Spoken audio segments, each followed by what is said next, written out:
বড়োসকলে নিজকে অসমীয়া বুলি চিনাকি দিয়ে নে নিদিয়ে সেইটো পিছৰ কথা, কিন্তু এটা কথা খাটাং যে বড়োসকল হৈছে অসমৰ এটা আটাইতকৈ পুৰণি জনগোষ্ঠী। তাৰ তোমাক যদি প্ৰমাণ লাগে মই প্ৰমাণো দিম। বড়োসকলৰ কথা মেনশ্যন কৰা হৈছে মহাভাৰতত। মহাভাৰতৰ ভীম অন্যতম এটা কেৰেক্টাৰ। ভীমে কোৱা হয় যে ভীমে বড়ো ছোৱালী বিয়া পাতিছিল আৰু তেখেতৰ নাম আছিল হিডিম্বা। ইনফেক্ট তেওঁলোকৰ এটা পুত্ৰও আছিল ঘটোৎকচ, আৰু ঘটোৎকচে যোনখন মহাভাৰতৰ যোনখন যুদ্ধ আমি যাক কুৰুক্ষেত্ৰৰ যুদ্ধ বুলি কওঁ, সেইখনত ঘটোৎকচে এটা প্ৰধান ভূমিকা পালন কৰিছিল। আৰু ইনফেক্ট কোৱা হয় যে তেওঁলোকৰ কছাৰী ৰাজ্যৰ যোনখন প্ৰথম ৰাজধানী আছিল, যোনখনক এতিয়াও সেই ঠাইটো কৰা আছে, আমি যাক ডিমাপুৰ বুলি কওঁ, ডিমাপুৰৰ অৰিজিনেল নাম হিডিম্বাপুৰ আছিলে। কাঠ খাই খাই খাই খাই আজিৰ তাৰিখত ডিমাপুৰ হ'লগৈ।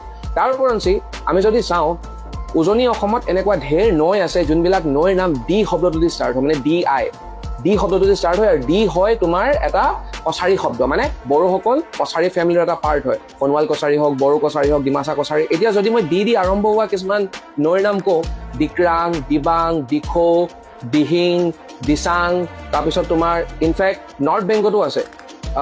ডিজু নৰ্থ বেংগত আছে, ডিক্ৰাং নৰ্থ বেংগত আছে, ডিবৰু, সেই ডিবৰু নামটো প্ৰায় ডিব্ৰুগড় নামটো আহিছে। চ' এই গোটেইবিলাক নৈ ডি শব্দটো দি ষ্টাৰ্ট হৈছে, নৈৰ নামবিলাক বা ঠাইৰ নামবিলাক ডিমৌ, আৰু এই ডি শব্দটো হৈছে কছাৰী শব্দ। তাৰমানে এই নামবিলাকে কি বুজাইছে যে এটা সময়ত কছাৰীসকলৰ আণ্ডাৰত বা কছাৰীসকল, এতিয়া বড়ো কছাৰী কোৱা বা ডিমাচা কছাৰী কোৱা উজনি অসমত তোমালোকে সিমান সংখ্যাত নোপোৱা, তেওঁলোকক দেখা নোপোৱা, কিন্তু এটা সময়ত হয়তো গোটেই উজনি আৰু নামনি তেওঁলোকৰ আণ্ডাৰতে আছিল, আৰু সেই বস্তুটোৱে প্ৰমাণ কৰে যে তেওঁলোক অসমৰ এটা অন্যতম, মানে তেওঁলোকক আমি প্ৰকৃত অৰ্থত আমি ভূমিপুত্ৰ বুলি ক'ব পাৰোঁ বড়ো কছাৰী লোক।